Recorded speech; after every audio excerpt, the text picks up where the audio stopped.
Welcome back to working thoughts. आज इस session में झारखंड जीएस के कुछ इंपॉर्टेंट क्वेश्चंस को देखेंगे जो आने वाले एग्जाम्स के लिए हेल्पफुल होंगे।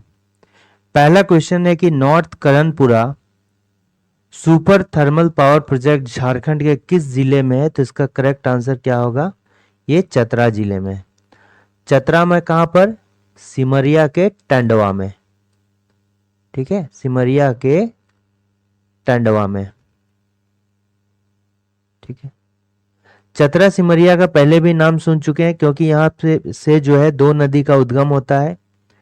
पहला तो नदी ये हो गया निरंजना नदी या लीलाजन नदी का जो है उद्गम कहाँ से होता है? चतरा सिमरिया से। और दूसरा क्या हो गया? अमानत नदी जो कि औरंगा की सहायक नदी है, उसका भी उद्गम कहाँ से होता है? चतरा सिमरिया से। तो चतरा सिमरिया के टंडवा में जो है north Karanpura super thermal power project का शिलान्यास किया गया है मोदी सरकार के द्वारा। और ये जो है किसके अंदर आता है? एनटीपीसी के अंदर आता है, नेशनल थर्मल पावर कॉरपोरेशन के अंदर आता है। और ये जो होता है इससे कौन कौन सा स्टेट लाभ होगा? ठीक है, एक तो झारखंड हो गया, दूसरा वेस्ट बंगाल हो गया, तीसरा जो है उड़ीसा हो गया। ठीक है, उड़ीसा के अलावा क्या हो जाएगा? बिहार को भी जो है अफोर्डेबल पावर इससे मिल सकेगा। ठीक है, तो देखिए यहां पर कुछ एक्स्ट्रा फैक्ट भी देखते हैं हम लोग। जैसे गुमला है, तो गुमला मान लीजिए जिला कब बनता है, डिस्ट्रिक्ट कब बनता है? तो गुमला जिला बनता है 1983 में। अगर एग्जैक्ट देखें तो 19 मई 1983 में गुमला बनता है। इसके साथ ही जो है अब चतरा का देखिए। ठीक है, 1983 में जो है गुमला जिला बनता है, प्लस इसमें जो है साहेबगंज गोड्डा लोहरदगा भी जो है जिला बनता है। ठीक है, और लोहरदगा है, लोहरदगा, तो लोहरदगा को क्या बोलते हैं? बॉक्साइट का शहर बोलते हैं, सिटी ऑफ बॉक्साइट के नाम से जाना जाता है। ठीक है, लोहरदगा को। और ये 2 दिन पहले यानी कि 17 मई 1983 को, इसके साथ जो है 1983 को जो है यानी वर्ष 1983 को साहेबगंज भी बनता है। ठीक है, साहेबगंज भी बनता है जिला। और इसके अलावा जो है गोड्डा भी 1983 में ही क्या बनता है? जिला बनता है। साहेबगंज हो गया, गोड्डा हो गया। ठीक है, इसके अलावा क्या हो गया? बोकारो, तो बोकारो कब बनता है? ये 1991 में बनता है। ठीक है, बोकारो हो गया 1 अप्रैल 1991 में। 1 अप्रैल 1991 को जो है बोकारो बनता है। इसके साथ ही क्या बनता है? गढ़वा भी 1 अप्रैल 1991 को बनता है, गढ़वा। ठीक है, 1 अप्रैल 1991 को। तो क्या इसका करेक्ट आंसर क्या हो जाएगा? ऑप्शन नंबर बी हो गया। नेक्स्ट क्वेश्चन आते हैं कि भारत में नीली क्रांति किस पंचवर्षीय योजना के दौरान लॉन्च किया गया था? देखिए जो 5 ईयर प्लान है वो कांग्रेस सरकार के द्वारा लाया गया था। और मेन जो लाने का क्या कौन था? योजना आयोग बनाया गया था। उसी के जो है संदर्भ में जो है ये पंचवर्षीय योजना 5 ईयर प्लान को लॉन्च किया गया था। जो नीली क्रांति है इसको इंग्लिश में क्या बोलते हैं? Blue revolution. ठीक है, ब्लू रिवॉल्यूशन। ब्लू रिवॉल्यूशन जो है ये कब लॉन्च किया गया था? 7वीं पंचवर्षीय योजना में, 7th 5 ईयर प्लान में। और ये कब से कब तक चला था? 1985 से स्टार्ट होके जो है 1990 तक चला था। ठीक है, और जो ब्लू रिवॉल्यूशन है ये जनरली संबंधित किससे है? मत्स्य पालन से। तो इसका जो मेन लक्ष्य क्या है कि मत्स्य पालन द्वारा जो आर्थिक समृद्धि है उसको प्राप्त करने का है नीली क्रांति का लक्ष्य। ठीक है, मत्स्य पालन से, ताकि लोगों का जो आर्थिक समृद्धि है, आर्थिक विकास है वो हो सके। इसका मेन मोटो यही था, यानी कि मत्स्य पालन से ये रिलेटेड था। तो ब्रू रिवॉल्यूशन में जो है एक एजेंसी बना था, उसको क्या बोलते हैं? मत्स्य मत्स्य किसान, ठीक है, मत्स्य किसान विकास एजेंसी। और यही जो है इस ब्लू रिवॉल्यूशन का जो है कार्यान्वयन करता था। ठीक है, मत्स्य पालन का जो भी जिम्मेवारी है इसी एजेंसी को जो है बन मिला था। ठीक है, इसमें कि फादर ऑफ ब्लू रिवॉल्यूशन किसको बोलते हैं? फादर ऑफ ब्लू रिवॉल्यूशन, यानी कि दो व्यक्ति हैं जो मुख्य रूप से नीली क्रांति से जुड़े हुए हैं, इसलिए इनको फादर ऑफ ब्लू रिवॉल्यूशन यानी कि नीली क्रांति का जनक बोला जाता है। क्या बोला जाता है? नीली क्रांति का जनक, नीली क्रांति का जनक। कौन कौन सा? पहला कौन हो गया? हीरालाल चौधरी। पहला क्या हो गया? हीरालाल चौधरी। और दूसरे व्यक्ति, पहला ये हो गया, दूसरे व्यक्ति जो इससे जुड़े हुए थे डॉक्टर अरुण कृष्णन, डॉक्टर अरुण कृष्णन। ठीक है, ये हो गया। ठीक, अब यहां पर जो है कुछ ऑप्शंस में एक्स्ट्रा फैक्ट आप देख सकते हैं।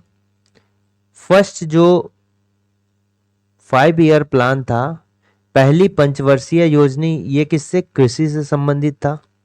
ठीक है, सेकेंड जो था, कुल जो है टोटल जो प्लान बने थे 5 ईयर प्लान, वो कितने थे? 12 थे। ठीक है, और दूसरा जो इंडस्ट्री से रिलेटेड था, इंडस्ट्री। ठीक है, यानी कि आप बोल सकते हैं इंडस्ट्रियल डेवलपमेंट, औद्योगिक विकास। ठीक है, इंडस्ट्री से रिलेटेड था, इंडस्ट्रियल डेवलपमेंट से रिलेटेड था। ठीक है, पांचवी जो था ये गरीबी उन्मूलन से था, कृषि उत्पादन से था। और जो तीसरा था ये क्या था? अर्थव्यवस्था को इसमें इंप्रूव करना था। इसमें क्या है? अर्थव्यवस्था, अर्थव्यवस्था को इंप्रूव करना था। ठीक है, तीसरा में। ठीक है, और इसमें क्या था? गरीबी उन्मूलन से रिलेटेड था, गरीबी उन्मूलन। ठीक है, गरीबी उन्मूलन से रिलेटेड था। तो इसका जो करेक्ट आंसर होगा ऑप्शन नंबर डी होगा। नेक्स्ट क्वेश्चन देखते हैं। सरकार ने 1996 ईस्वी में अनुसूचित क्षेत्रों में पंचायत विस्तार पेशा अधिनियम लागू किया। निम्नलिखित में से कौन सा इसके उद्देश्य के रूप में पहचाना नहीं गया? देखिए, पेशा का फुल फॉर्म अगर हिंदी में तो जानते हैं, अनुसूचित क्षेत्रों में क्या है? पंचायत विस्तार, यानी कि क्या हो जाएगा? The panchayat extension to the scheduled areas, the panchayat extension to the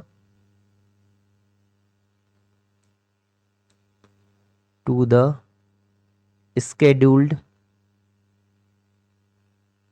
areas.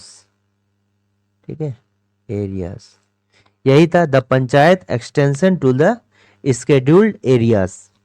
तो इसका जो मुख्य था ये था कि जो ग्राम सभा को सशक्त बनाना, और ग्राम सभा को सशक्त इसलिए बनाया गया है कि ताकि वो जो आदिवासी लोग हैं उसका शोषण होने से जो है ये बचा सके।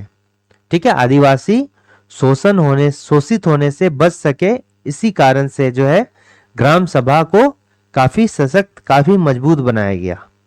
ठीक है, कि जो आदिवासी का जितना भी है वो ग्राम सभा के अंदर ही आ जाए। ठीक है, तो इसका मुख्य काम क्या है? कि ग्राम सभा के माध्यम से अनुसूचित क्षेत्रों में स्वशासन सुनिश्चित करना। तो इसका जो एम है ये क्या है? कि ग्राम सभा के माध्यम से, ठीक है, ग्राम सभा के माध्यम से अनुसूचित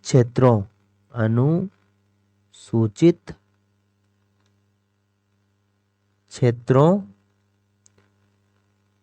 में स्वशासन सुनिश्चित करना, स्वशासन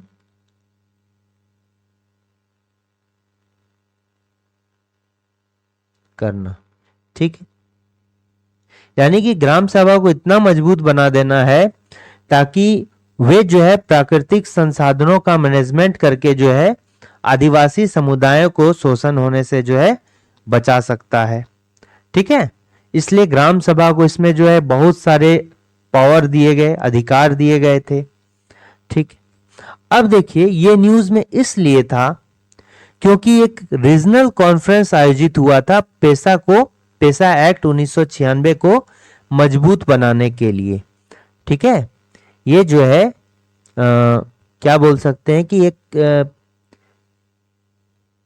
पेसा एक्ट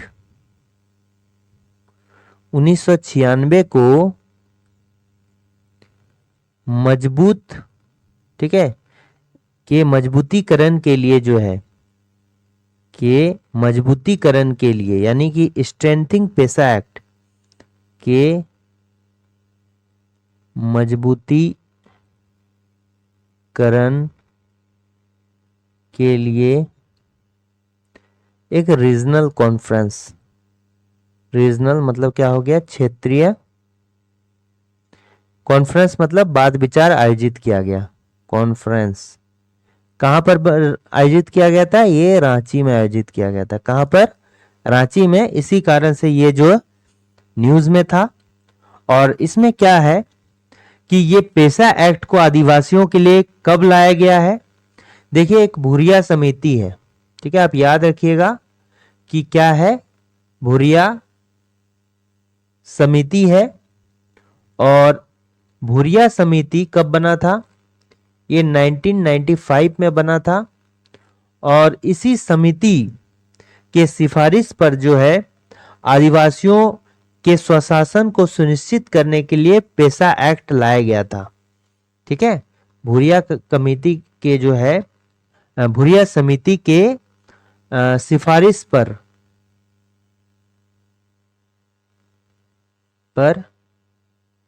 पेसा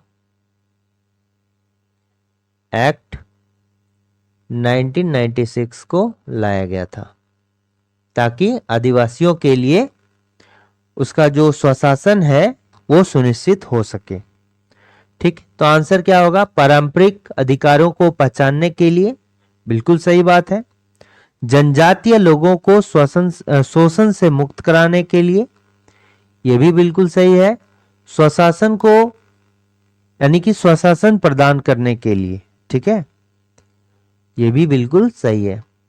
जनजातीय क्षेत्रों में स्वतंत्र क्षेत्रों को बनाने के लिए, ये तो बिल्कुल गलत है, उल्टा है। यहां पर क्या इसका मेन है कि जनजातीय क्षेत्रों में स्वतंत्र क्षेत्र जो है नहीं बन सके, इसका मेन एम यही है। और यहां पर क्या दिया है कि जनजातीय क्षेत्रों में जो स्वतंत्र क्षेत्र है उसको बनाने के लिए, इसलिए ये जो है गलत है, इसलिए यहां पर गलत चुनना है। तो गलत का आंसर क्या होगा, ऑप्शन नंबर क्या हो जाएगा, डी हो जाएगा। ये मेरा इसके अकॉर्डिंग जो है करेक्ट आंसर हो जाएगा। कौन नहीं है, पहचाना नहीं गया है, तो नहीं वाला कौन सा, ऑप्शन नंबर डी है। अब देखिए नेक्स्ट क्वेश्चन क्या कह रहा है कि झारखंड राज्य में किस रूट पर वंदे भारत एक्सप्रेस का संचालन शुरू नहीं किया गया है। वंदे भारत एक्सप्रेस जो है झारखंड को 3 मिल चुका है, किस किस रूट पर मिला है। ठीक है, वंदे भारत एक्सप्रेस का संचालन जो है झारखंड के 3 रूटों पर किया गया है। पहला क्या हो जाएगा, रांची पटना रूट में किया गया है। और रांची पटना रूट में जो है कब किया गया है, ये 27 जून 2023 को, 27 जून 2023 को। और ये क्या था, पहला रूट था, सबसे पहले इसी रूट पर दिया गया। दूसरा जो है हावड़ा रूट था और इसको जो है 24 सितंबर को दिया गया है, 24 सितंबर 2023 को दिया गया। ये क्या था, दूसरा रूट है। ठीक है, और तीसरा रूट जो है रांची वाराणसी रूट, ये जो है थर्ड रूट है। ठीक है, रांची वाराणसी तो किसमें नहीं दिया गया है, रांची भुवनेश्वर रूट में अभी तक कोई भी ऐसा ट्रेन नहीं दिया गया है। ठीक, नेक्स्ट क्वेश्चन आते हैं। एक स्टेशन एक उत्पाद योजना रेलवे मंत्रालय के द्वारा किस वर्ष आरंभ किया गया है? तो इसका करेक्ट आंसर क्या होगा? 2022 में। तो वन स्टेशन वन प्रोडक्ट, ये जो है किसके द्वारा? भारतीय रेल के द्वारा चलाया गया है, भारतीय रेलवे के द्वारा। ठीक है, जो कि मिनिस्ट्री ऑफ रेलवे के अंतर्गत आता है। ठीक, एग्जैक्ट अगर डेट पूछा जाए तो 25 मार्च 2022 को जो है ये योजना लॉन्च किया गया है। ठीक है, इस योजना का एम क्या है कि जो भी स्वदेशी उत्पाद हैं उसको बेचने के लिए जो है स्थानीय लोगों को बिक्री आउटलेट प्रदान करना। ठीक है, इस योजना का जो एम है वो क्या है कि स्वदेशी उत्पाद बेचने के लिए, स्वदेशी उत्पाद बेचने के लिए जो स्थानीय लोग हैं, स्थानीय लोगों को बिक्री आउटलेट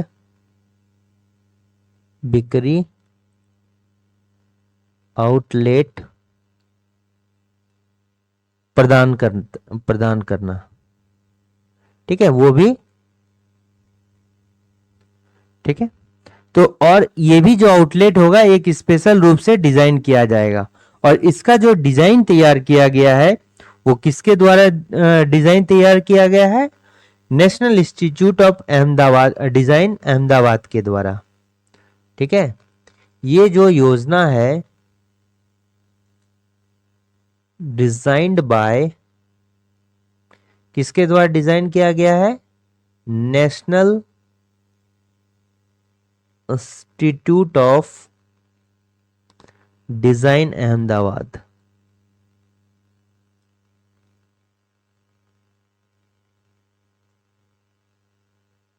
ठीक है, तो इसके द्वारा जो है इस योजना का डिजाइन तैयार किया गया था। ठीक, नेक्स्ट क्वेश्चन आते हैं कि मानकी मुंडा स्कॉलरशिप योजना के माध्यम से झारखंड सरकार प्रतिभावान, जो मतलब उस लायक हैं, बालिकाओं को इंजीनियरिंग कोर्स के लिए कितनी वित्तीय सहायता देने का निर्णय लिया है? देखिए, अभी हाल ही में रांची में के ताना भगत स्टेडियम में, किस स्टेडियम में? ताना भगत स्टेडियम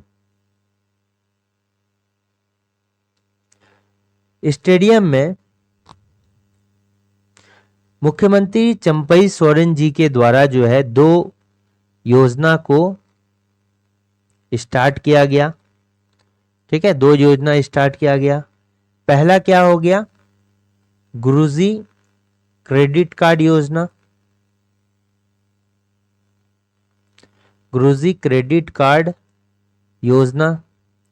ये जो है ऑलरेडी हेमंत सोरेन जी के द्वारा घोषणा किया जा चुका है इस योजना का। कब इसका घोषणा किया गया है? 2022 को जो है इसका घोषणा किया जा चुका है, और इसका जो घोषणा है 2022 को ही हुआ है बाय हेमंत सोरेन। ठीक है, लेकिन इसको लॉन्च कब किया गया?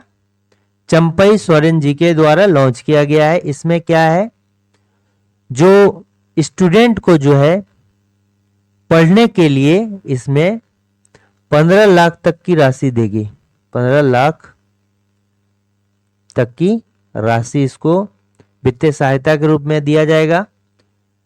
इसमें जो मैक्सिमम टाइम है ये 15 वर्ष दिया जाएगा। ठीक है, और जो इंटरेस्ट होगा, यानी कि जो ब्याज होगा वो सिंपल इंटरेस्ट होगा 4%, और इसमें कोई भी गारंटी नहीं होगी, स्टूडेंट की कोई भी गारंटी नहीं होगी। ठीक है, इसमें कौन गारंटर होगा? सरकार गारंटर होगा। ठीक है, ये लिखिए, गारंटर जो होगा कौन बनेगा? State government. ठीक है, इसमें जो गारंटर होगा ये कौन होगा? झारखंड सरकार। ठीक है, सरकार। और जब पढ़ाई पूरे होने के जो है पढ़ाई होने के पूरे होने के बाद भी जो है इस योजना को चुकाना प्रारंभ करना होगा। जब तक पढ़ाई कंप्लीट नहीं होगा इसको चुकाने का कोई जरूर, उसके बाद ही जो है इसकी राशि स्टार्ट होगी चुकाने के लिए। ठीक है, तो ये है कि राशि कितना, 15 लाख रुपए तक की राशि दी जाएगी। इसमें जो सिंपल साधारण ब्याज 4% का इंटरेस्ट रेट लगेगा और जो मैक्सिमम टाइम है वो 15 वर्ष का मिलेगा और इसमें सरकार की गारंटी मिलेगी। ठीक है, सरकार जो है इस योजना की गारंटी लेगी। ठीक है, ये तो हो गया। अब दूसरा जो होगा, सेकंड होता है कि मुंडा मानकी छात्रवृत्ति योजना। मुंडा मानकी छात्रवृत्ति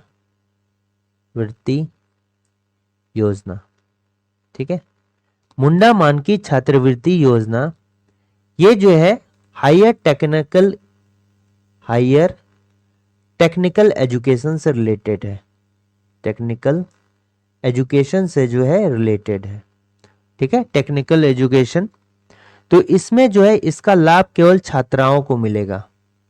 ठीक है, लाभ जो है छात्राओं को जो कि 10वीं और 12वीं जो है ऑलरेडी कर चुकी हैं, उस छात्राओं को जो है इसका लाभ मिलेगा।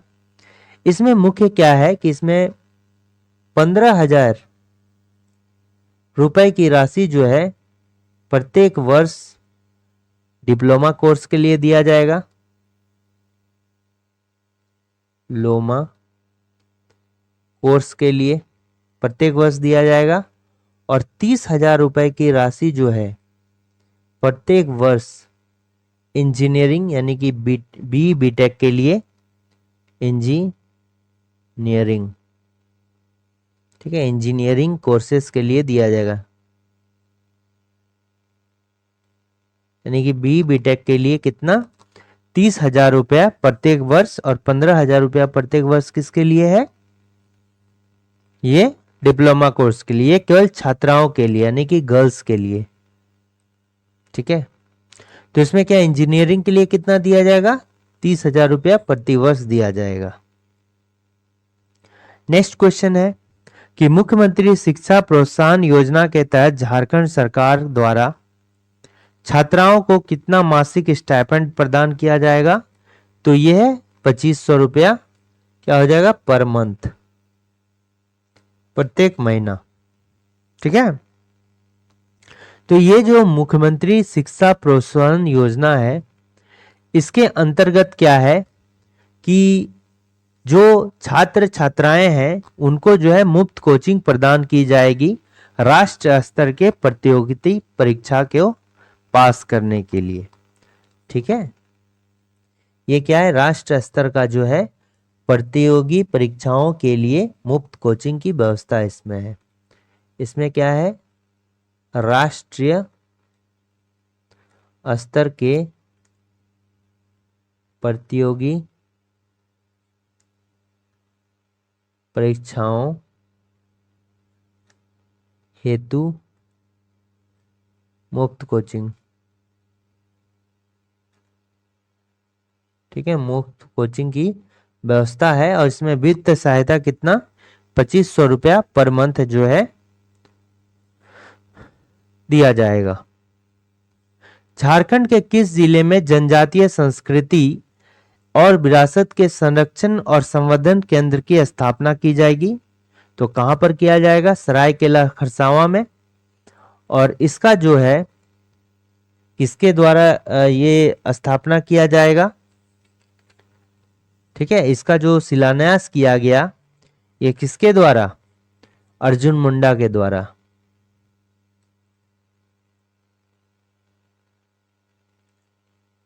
अर्जुन मुंडा। ठीक है, अर्जुन मुंडा के द्वारा जो है यह शिलान्यास किया गया। और अर्जुन मुंडा कौन है, ट्राइबल अफेयर्स मिनिस्टर। ठीक है, ट्राइबल अफेयर्स मिनिस्टर मतलब केंद्रीय जनजातीय मामलों के मंत्री, जनजातीय मामलों के मंत्री। साथ में जो इनको क्या प्रभार दिया गया है, कृषि और कल्याण मंत्री का भी प्रभार दिया गया। अभी ये कृषि एवं किसान कल्याण मंत्री भी हैं, ठीक है, कल्याण मंत्री के पद पर भी हैं अर्जुन मुंडा, ठीक है।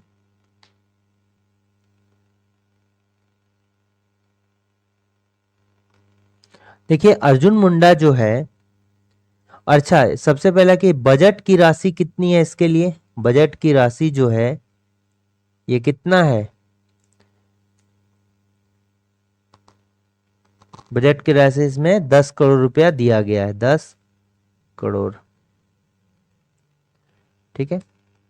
यानी कि ये जो जनजातीय संस्कृति और विरासत के संरक्षण एवं संवर्धन केंद्र है, ये क्या है, ये जो जनजाति है, जो आदिवासी है, उसका जो है टाइप का संग्रहालय होगा, ठीक है। उससे रिलेटेड जितने भी फैक्ट्स हैं उनको वहां पर जो है संग्रहित करके रखा जाएगा, ठीक। अच्छा, सरायकेला खरसावां जो है अभी न्यूज में इसलिए है क्योंकि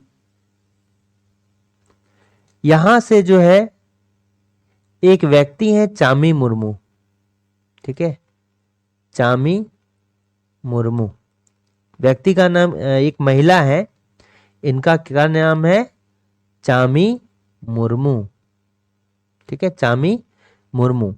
ये न्यूज में इसलिए है क्योंकि इनको जो है 2024 का क्या है, पद्म श्री अवार्ड मिला है, पद्म श्री से जो है इनको सम्मानित किया गया है। इनको जो है झारखंड की लेडी टार्जन के नाम से जाना जाता है। कहां पर, लेडी टार्जन, लेडी टार्जन के नाम से जाना जाता है। चामी मुर्मू जो है झारखंड की लेडी टार्जन के नाम से जाना जाता है और ये कहां से बिलोंग करती है, सरायकेला खरसावां से। अब देखिए सरायकेला खरसावां जो है इसको जिला कब बनाया गया, अगर पूछा जाए कि इसको जिला जो है ये कब बनाया गया है, तो जिला इसको बनाया गया है 30 अप्रैल 2001 को, 30 अप्रैल 2001 को जो है इसको जिला बनाया गया है। और किससे अलग करके, वेस्ट सिंहभूम से अलग करके,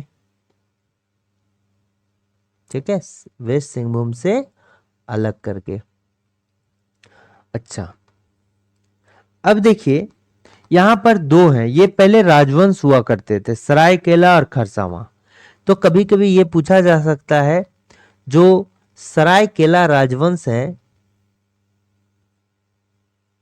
केला राजवंश है, इसको किसके द्वारा बनाया गया था, तो इसको विक्रम सिंह के द्वारा बनाया गया था, विक्रम सिंह के द्वारा जो है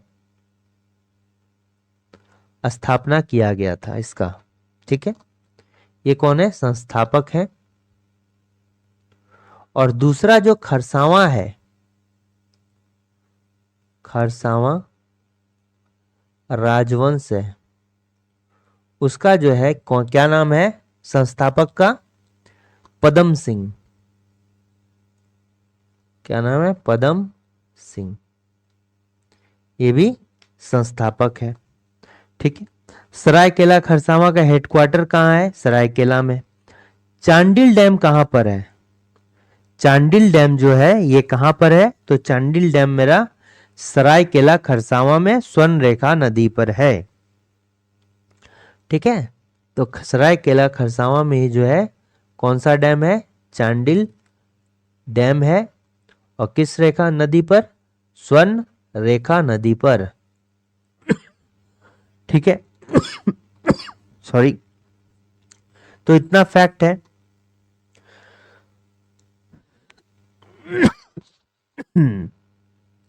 हजारीबाग जिला कब बनता है, हजारीबाग जिला जो बनता है ये 1834 को बनता है।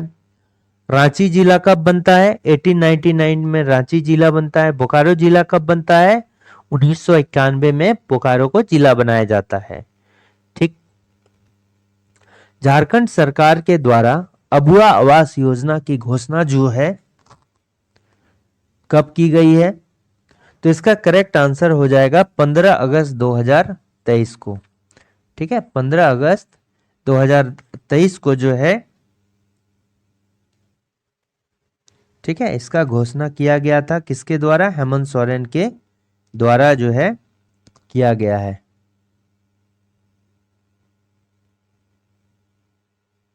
नहीं, 2022 को ही किया गया था।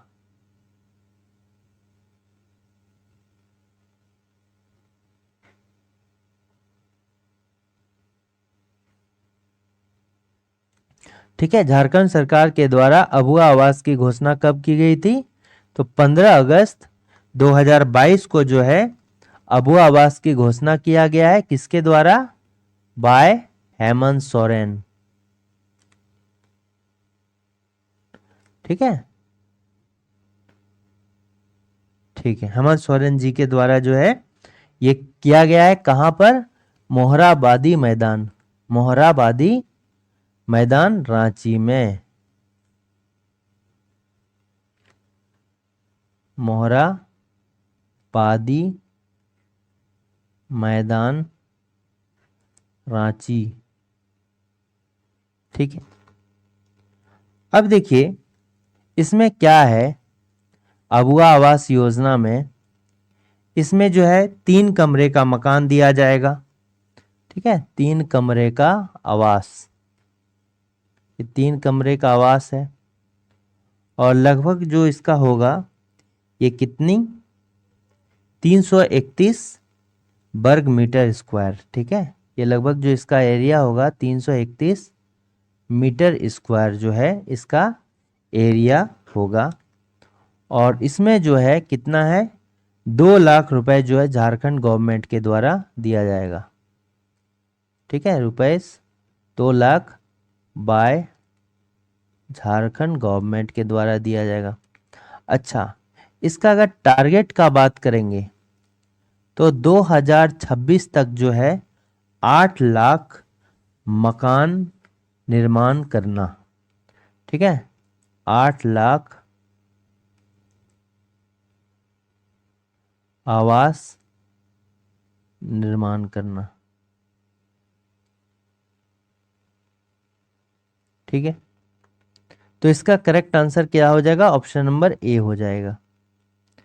नेक्स्ट क्वेश्चन देखते हैं कि मुख्यमंत्री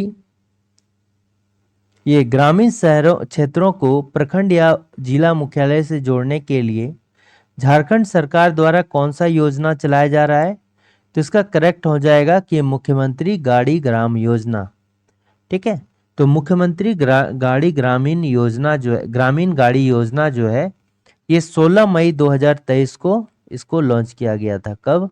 16 मई 2023 को जो है ये योजना मुख्यमंत्री गाड़ी ग्राम योजना को लॉन्च किया गया था। इसमें क्या है कि ग्रामीण क्षेत्रों को जो है उसके प्रखंड या मुख्यालय से जोड़ना है। ठीक, यहाँ पर क्या है? मुख्यमंत्री सारथी योजना। तो मुख्यमंत्री सारथी योजना सुन के भी क्या लगता है कि ये गाड़ी से रिलेटेड होगा, बट ये किससे रिलेटेड है? स्वरोजगार से, कौशल प्रशिक्षण से रिलेटेड है। स्वरोजगार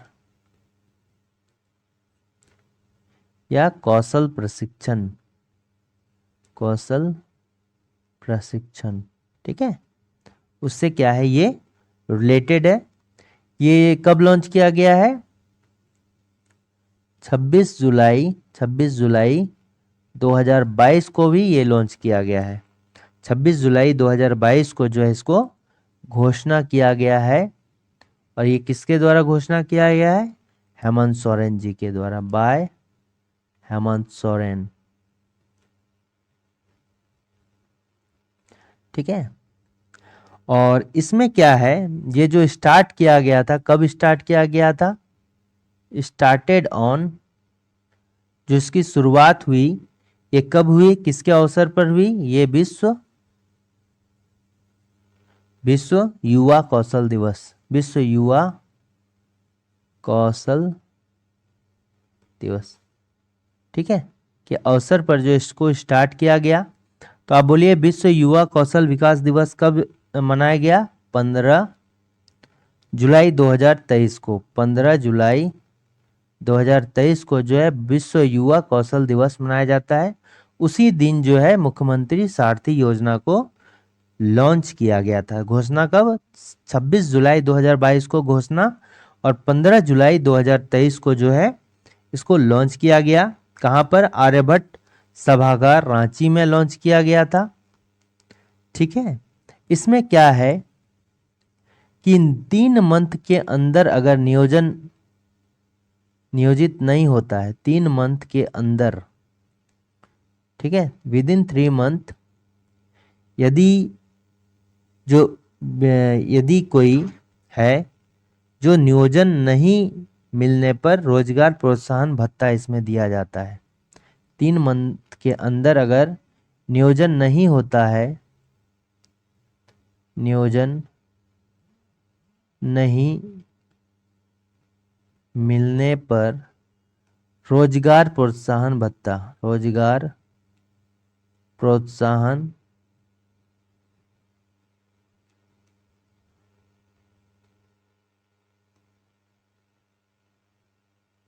ठीक है, रोजगार प्रोत्साहन भत्ता।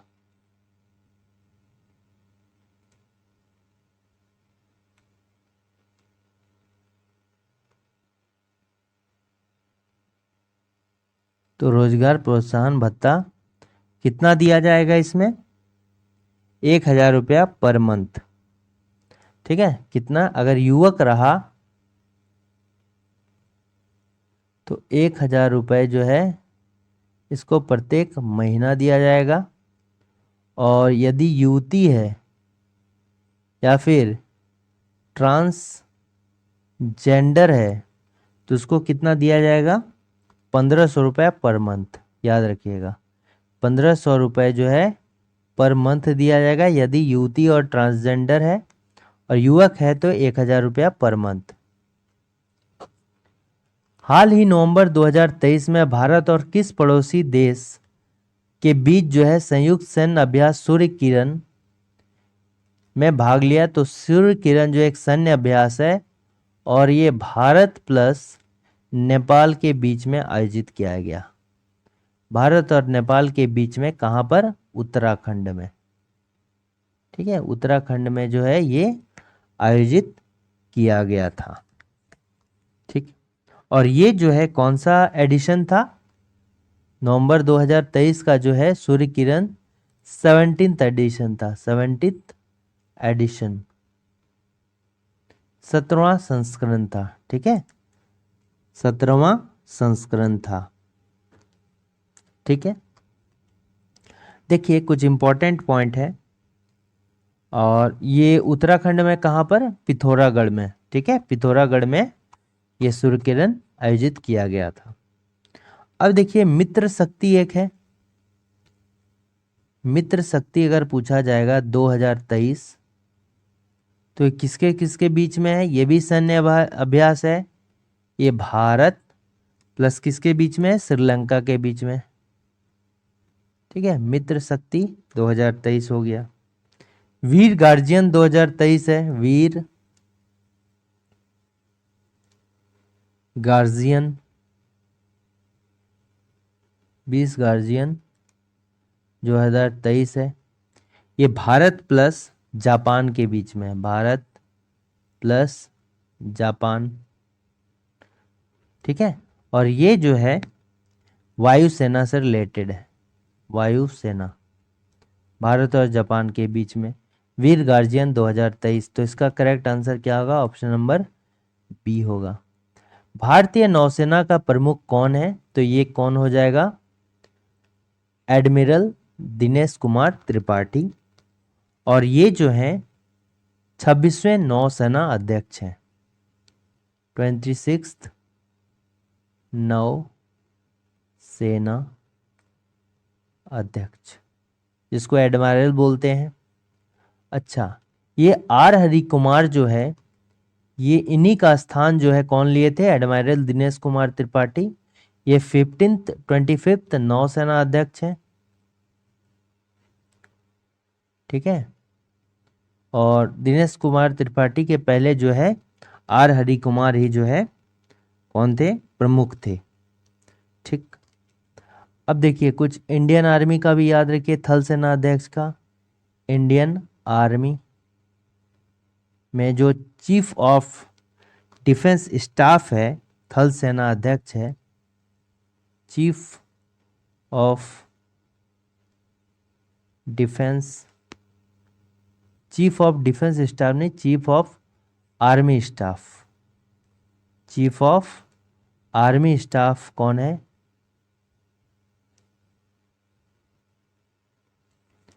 यानी कि थल सेना अध्यक्ष कौन है, थल सेना अध्यक्ष कौन है। ठीक है, तो ये हो जाएगा कौन, इसका नाम क्या है, general Manoj Pande, general Manoj Pande. General Manoj Pande जो है ये इंडियन आर्मी के हेड हैं, थल सेना अध्यक्ष। उसी तरह जो है एयर चीफ मार्शल कौन है, एयर चीफ मार्शल, ठीक है, यानी कि वायु सेना अध्यक्ष। जो वायु सेना अध्यक्ष है वो कौन है, विवेक राम चौधरी, विवेक राम चौधरी। तो ये इंपॉर्टेंट है, इसको याद रखिए। नेक्स्ट क्या हो गया कि गोल्डन फाइबर किसे कहा जाता है, तो गोल्डन फाइबर को जो है स्वर्णिम रेशा भी कहा जाता है। गोल्डन फाइबर मतलब क्या हो गया, स्वर्णिम रेशा, ठीक है, रेशा। तो किसको कहा जाता है गोल्डन फाइबर, ये जूट को कहा जाता है, जिससे बोरा बनता है, कपड़ा बनता है, इत्यादि बनता है। ठीक है, और इसी को जो है गोल्डन फाइबर कहा जाता है। इसका खेती जो है मुख्य रूप से किस में होता है, खेती जो है पूर्वी क्षेत्र में, ठीक है, भारत के पूर्वी क्षेत्रों में,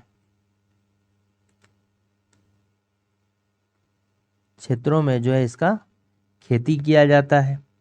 और ये मिट्टी के जो है कटाव को रोकने में भी सहायक होते हैं। जो कपास होते हैं ये मिट्टी के कटाव को भी रोकने में सहायक होते हैं। जूट क्या होता है, एक वर्षा आधारित फसल है जिसमें उर्वरक या कीटनाशकों की बहुत कम आवश्यकता होती है। ठीक है, ठीक है।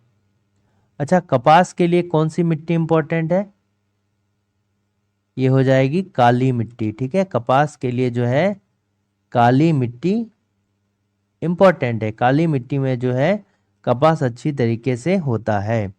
आपको कमेंट करना है कि काली मिट्टी का रंग काला क्यों होता है। लाला लाजपत राय किस संगठन के सक्रिय सदस्य थे, तो लाला लाजपत राय जो है आर्य समाज के जो है सक्रिय सदस्य थे। और इनको जो है इनका उपनाम क्या था, पंजाब केसरी। पंजाब केसरी जो है लाला लाजपत राय का एक उपनाम था। लाला लाजपत राय को पंजाब केसरी कहकर जो है संबोधित किया जाता था। ठीक है, अच्छा, लाला लाजपत राय जो है भारतीय कांग्रेस के भी सदस्य थे। ठीक है, कांग्रेस के सदस्य थे। क्योंकि इसमें एक गरम दल था और एक नरम दल बना था। कांग्रेस में ही था एक गरम दल और नरम दल। और ये जो है गरम दल के जो सदस्य थे, गरम दल के सदस्य कौन कौन थे, इनको कहते हैं लाल बाल पाल।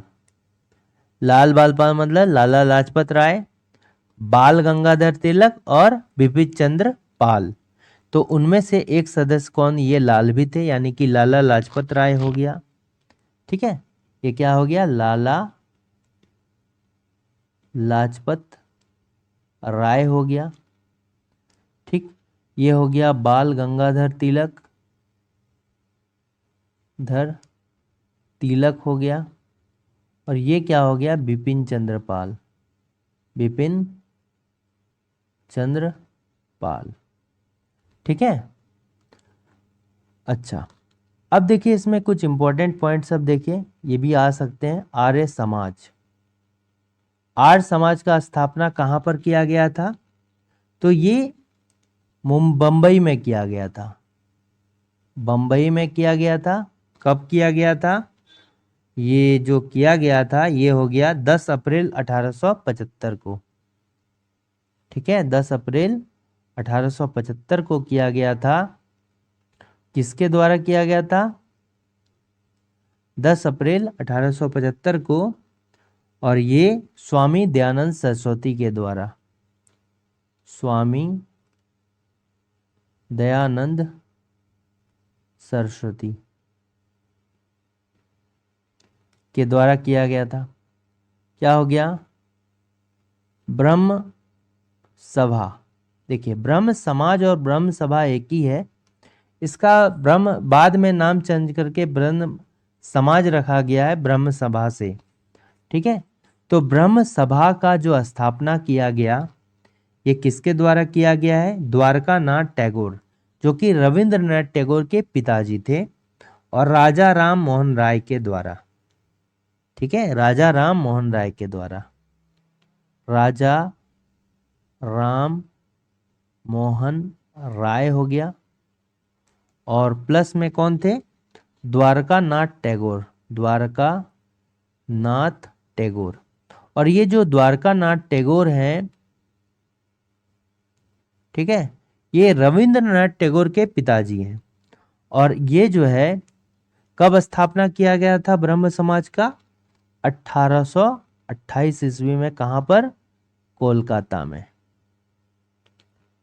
ठीक है, देखिए अब जो है ब्रह्म सभा का जो है नाम चेंज कर दिया गया। ठीक है, और कब नाम चेंज किया गया था?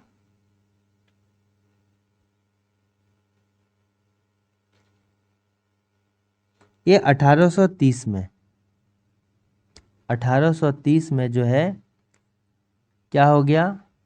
ब्रह्म सभा से ब्रह्म समाज। ठीक है, यानी कि ब्रह्म सभा और ब्रह्म समाज एक ही है। इसका न जो है नाम चेंज कर दिया गया 1830 में, ब्रह्म समाज से ब्रह्म समाज कर दिया गया। नेक्स्ट क्या हो गया? प्रार्थना समाज हो गया। ये जो प्रार्थना समाज है, ये कब इसकी इसकी स्थापना की गई? 1867 में, 1867 में किया गया। ठीक है, 1867 में किया गया है। और किसके द्वारा किया गया है? आत्माराम पांडुरंग के द्वारा, आत्मारंग पांडुरंग, पांडुरंग के द्वारा जो है किया गया है। ठीक है, आत्मारंग, सॉरी ये जो है गलत हो गया, आत्माराम पांडुरंग के द्वारा।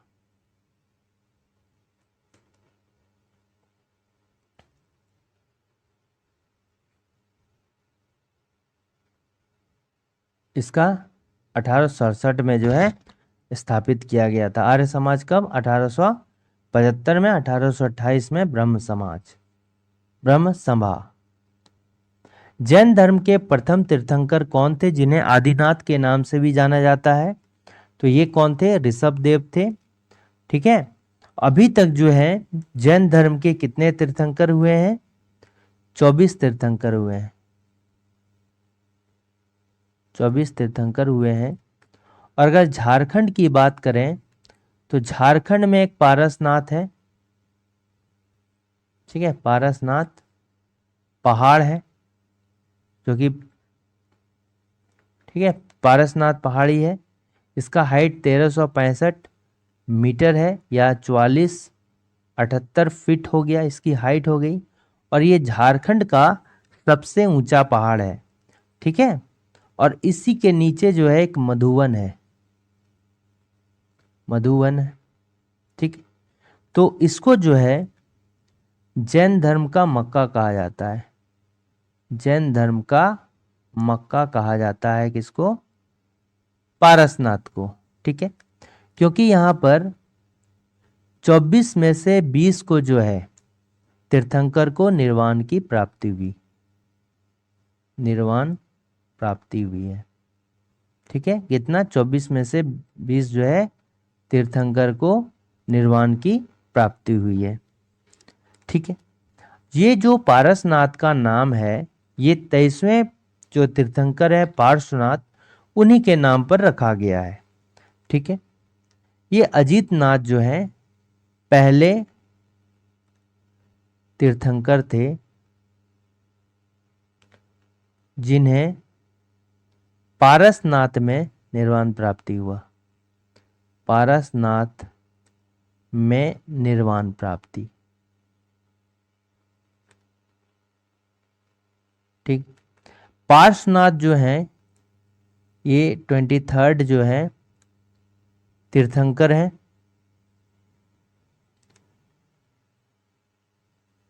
जिनके नाम पर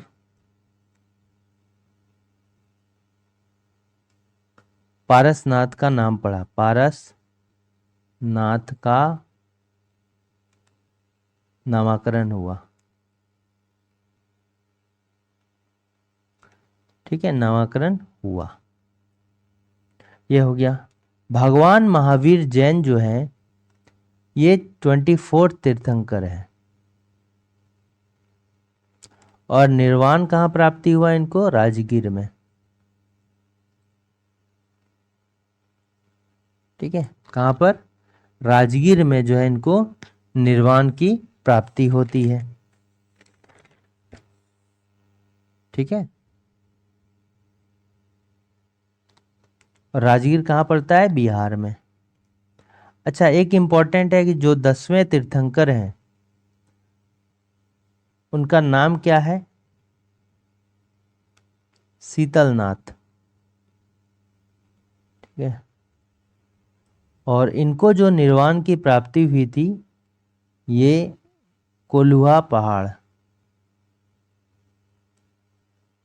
कोल्हुआ पहाड़ चतरा, इनके द्वारा जो है यहाँ पर जैन धर्म तथा बौद्ध धर्म दोनों को स्थापित किया गया था। ठीक है, शीतलनाथ जो रिलेटेड थे ये कोल्हुआ पहाड़ चतरा से रिलेटेड थे। और इन्हीं को जो है ऋषभ देव को ही आदिनाथ के नाम से जाना जाता था। पद्म श्री पुरस्कार प्राप्त करने वाली पहली भारतीय महिला का नाम क्या है? तो इसका करेक्ट आंसर क्या हो जाएगा? नरगिस दत्त। ठीक है, ये पहली भारतीय महिला अभिनेत्री है जिनको जो है ये पद्म श्री मिला है। और कब मिला है? ये जो है 1958 मिला है। 1958 में जो है इनको पहला बार मिला है। दूसरा हो गया, देखिए झारखंड से जो है पद्म श्री प्राप्त करता कौन है? 2024। पहला तो हो गया चामी मुर्मू। चामी मुर्मू ये कहाँ से बिलोंग करती है?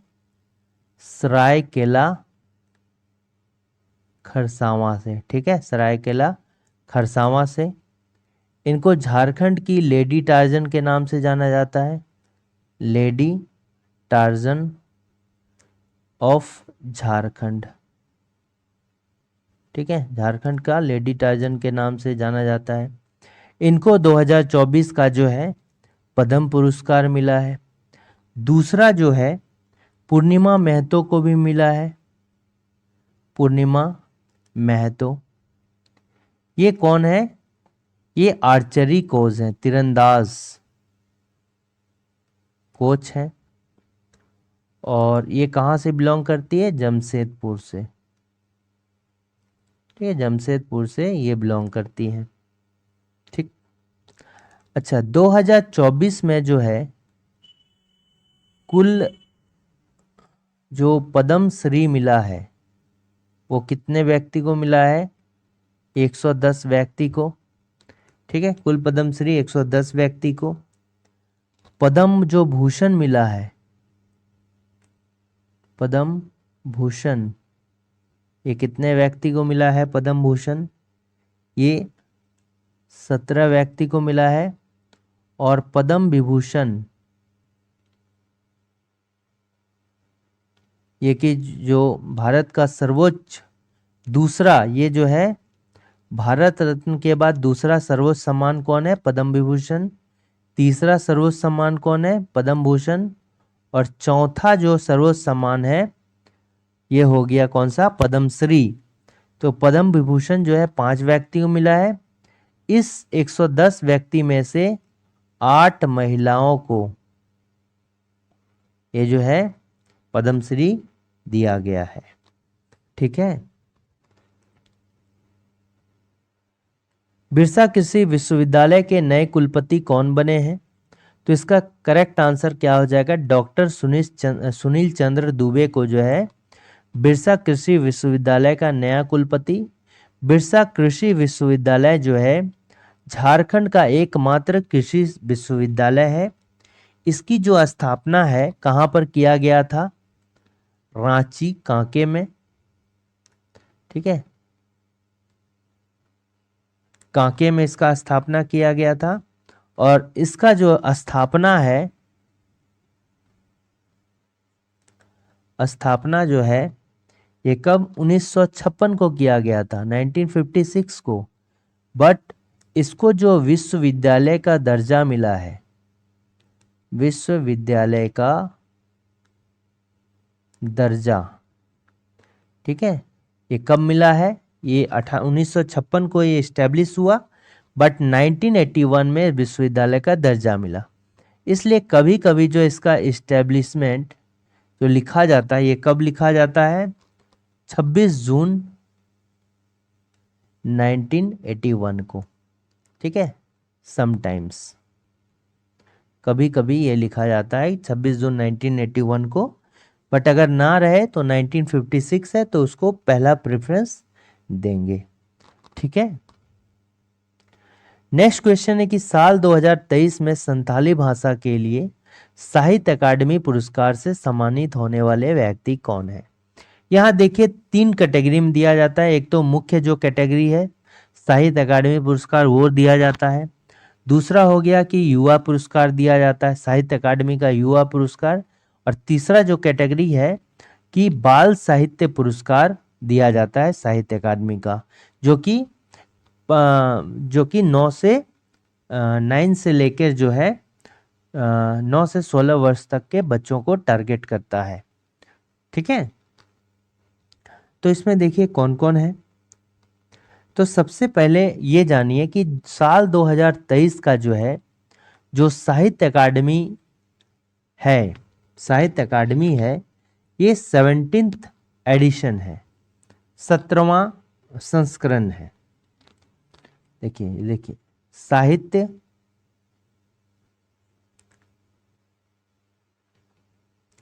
अकादमी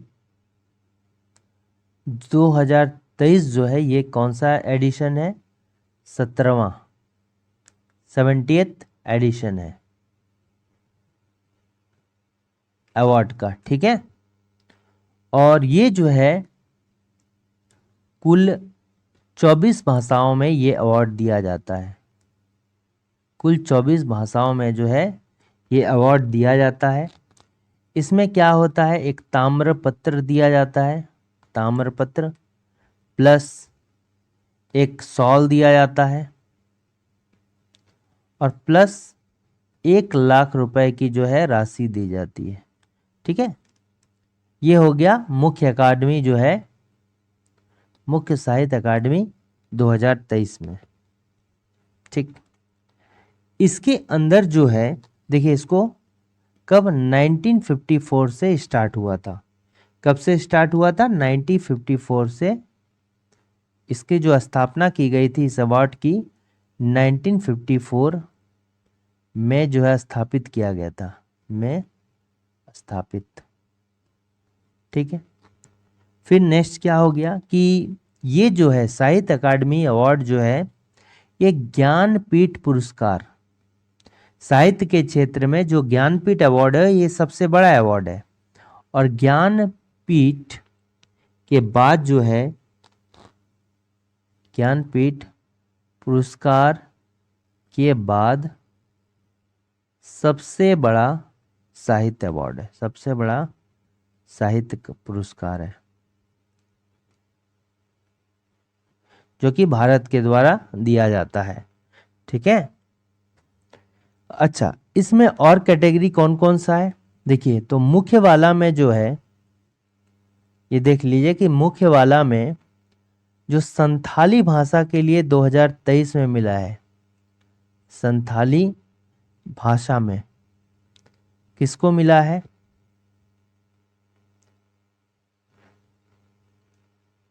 तारासिन बास्की, तुरिया चंद्र बास्की को, तारासिन बास्की यानी कि तुरिया चंद्र बास्की। ठीक है। और ये जो है किसके लिए है, किस लेख के लिए मिला है? लघु कथा के लिए, जाबा बाहा के लिए, जाबा बाहा। ठीक है। और जाबा बाहा क्या है? एक लघु कथा है, लघु कथा है, शॉर्ट स्टोरीज हैं। तो उसके लिए संथाली भाषा में किसको मिला है? तारासिन बास्की को। ये मुख्य साहित्य अकादमी जो दिया जाता है वो उसकी के लिए है। इसके अंडर जो है और दो साहित्य अकादमी के अंडर दो और पुरस्कार होता है, जिसको साहित्य अकादमी युवा पुरस्कार बोलते हैं और साहित्य अकादमी बाल साहित्य पुरस्कार बोलते हैं। ठीक है। ये मुख्य वाला है, ये हो गया। दूसरा देखिए, ये तो संथाली भाषा के लिए हो गया। ठीक है। ये जो संजीव है, ये किसके लिए? संजीव को जो है किस लिए मिला है? हिंदी भाषा के लिए। ठीक है। ये संजीव जो है, मुझे पहचानो, ये हिंदी भाषा का है। किस लिए? मुझे पहचानो के लिए जो है साहित्य अकादमी पुरस्कार मिला है। फिर क्या हो गया? इंग्लिश में जो मिला है, इंग्लिश भाषा में,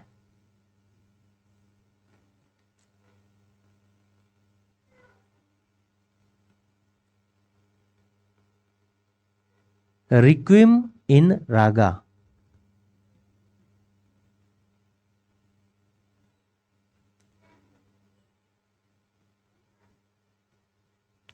ठीक है।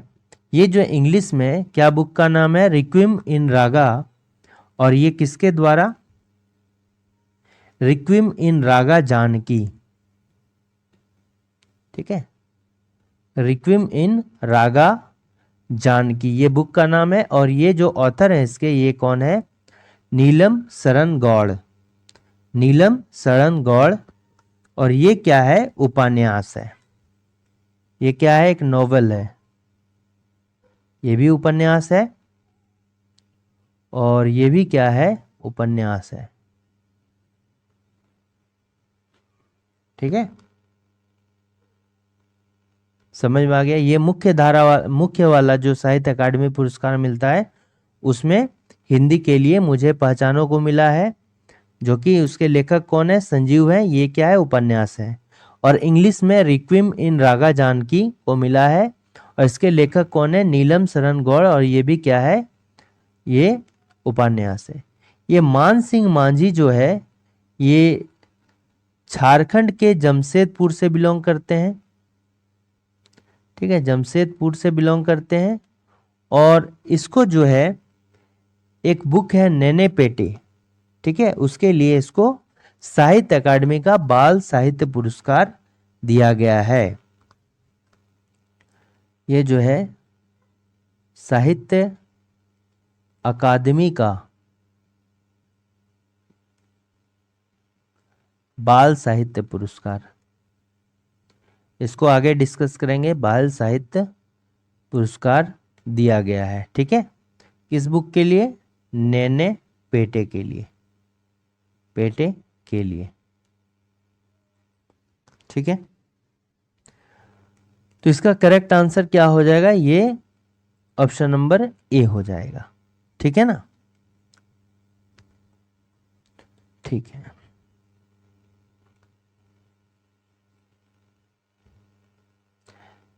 लोकसभा में कोई भी कार्य करने के लिए न्यूनतम कोरम यानी कि गण आपूर्ति कितना आवश्यक है? यानी कि लोकसभा में कोई भी कार्य करने के लिए न्यूनतम न्यूनतम व्यक्तियों की संख्या कितनी होनी चाहिए? तो इसका करेक्ट आंसर हो जाएगा सदन के सदस्यों की कुल संख्या का 10वां हिस्सा, 1/10। ठीक है, ये भी पूछा जा सकता है कोरम किसको बोलते हैं। तो कोरम क्या होता है कि लोकसभा में कोई भी कार्य करने के लिए जो न्यूनतम लोगों की संख्या यानी कि सदस्यों की संख्या को हम लोग कोरम बोलते हैं, और मिनिमम 1/10 होना चाहिए टोटल सदस्यों की संख्या का। ठीक है, नेक्स्ट आते हैं कि झारखंड राज्य के किस व्यक्ति को उस्ताद बिस्मिल्लाह खान युवा पुरस्कार से सम्मानित किया गया है?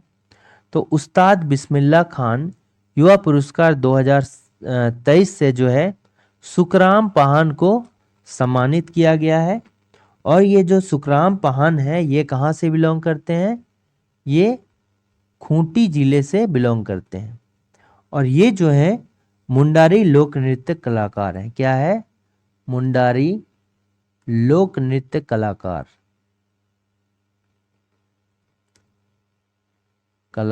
है। ठीक है, देखिए विनोद कुमार महतो जो है ये क्या खोटा, जो खोटा क्षेत्र है उसमें घोड़ा नृत्य के लिए जो है इनको, ठीक है, और के लिए जाना जाता है। जो घोड़ा नृत्य होता है और खोटा क्षेत्र में खास करके उसके लिए ये विनोद कुमार महतो जाने जाते हैं। और इनको 2021 का उस्ताद बिस्मिल्लाह खां युवा पुरस्कार दिया गया है। 2021 का जो है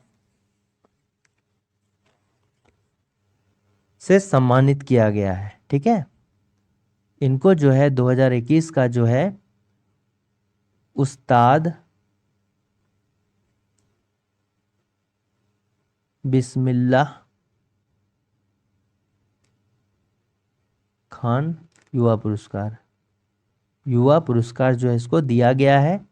और साहित्य नाटक अकादमी के लिए भी इसको पुरस्कृत किया गया है। ठीक है, इसको सेलेक्ट किया गया था 2021 में साहित्य संगीत नाटक अकादमी की ओर से। 2021 के लिए जो है विनोद कुमार महतो को भी चुना गया था। ठीक, और ये जो है इनका उपनाम क्या है? कभी कभी पूछा जाता है। ये रसलीन के नाम से भी फेमस है, रसलीन। ठीक है, अब पांडे दुर्गानाथ जो है ये जो है किस क्षेत्र में? ये नागपुरी क्षेत्र में। ये जिस तरह विनोद कुमार महतो जो है घोड़ा नृत्य के लिए जाने जाते हैं खोटा क्षेत्र में, और ये जो है ये भी घोड़ा नृत्य के लिए फेमस है। ठीक है,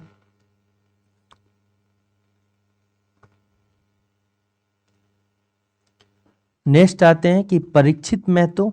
देखिए परीक्षित महतो जो है संगीत नाटक अकादमी 2023। अच्छा, ये जो है विनोद कुमार महतो कहाँ से बिलोंग करते हैं? ये बोकारो से बिलोंग करते हैं। कहाँ से? बोकारो से।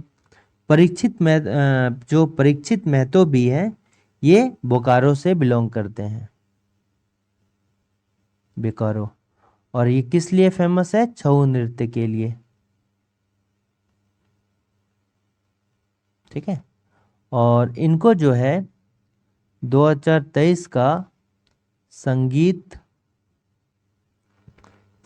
नाटक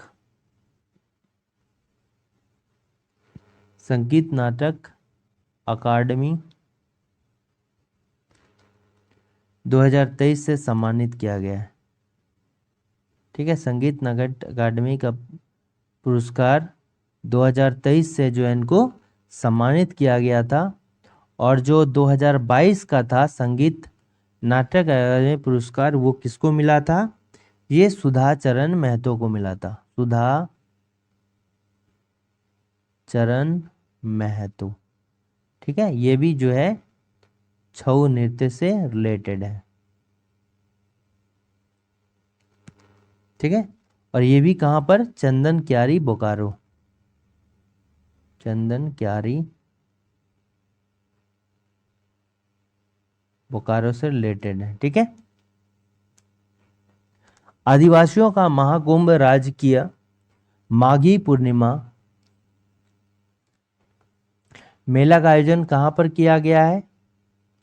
ये राजमहल क्षेत्र में किया गया है। नेक्स्ट आते हैं, जेपीएससी का सचिव किसे नियुक्त किया गया है?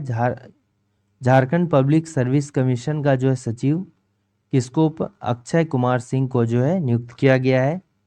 और ये जो है झारखंड स्टाफ कमीशन के कौन है? चेयरमैन है, अध्यक्ष है। नेक्स्ट देखते हैं, खेलो इंडिया यूनिवर्सिटी गेम्स 2024 में झारखंड के किस खिलाड़ी ने स्वर्ण पदक जीता है? तो इसका करेक्ट आंसर क्या होगा? दीपक कुमार। ठीक है, दीपक कुमार के द्वारा जो है खेलो इंडिया यूनिवर्सिटी गेम्स 2024 में जो है स्वर्ण पदक जीता गया है। और ये किससे रिलेट, इसमें जो है चूंकि यूनिवर्सिटी की ओर से गेम्स खेला जाता था, ये सेंटर ऑफ एक्सलेंस रांची के तीरंदाज हैं। ये क्या है? Centre of excellence, centre of, ठीक है, रांची।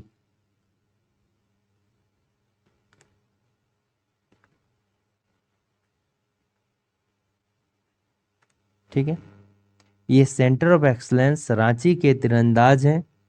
ये क्या सेंटर ऑफ एक्सलेंस है, ग्रुप है, तो इसी से ये जो है रिलेटेड है।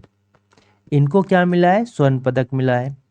सावित्री कुमारी, ये व्यक्तिगत वर्ग में मिला है। ठीक है, व्यक्तिगत वर्ग में कांस्य पदक जीती है। कौन सा? कांस्य पदक जीती है।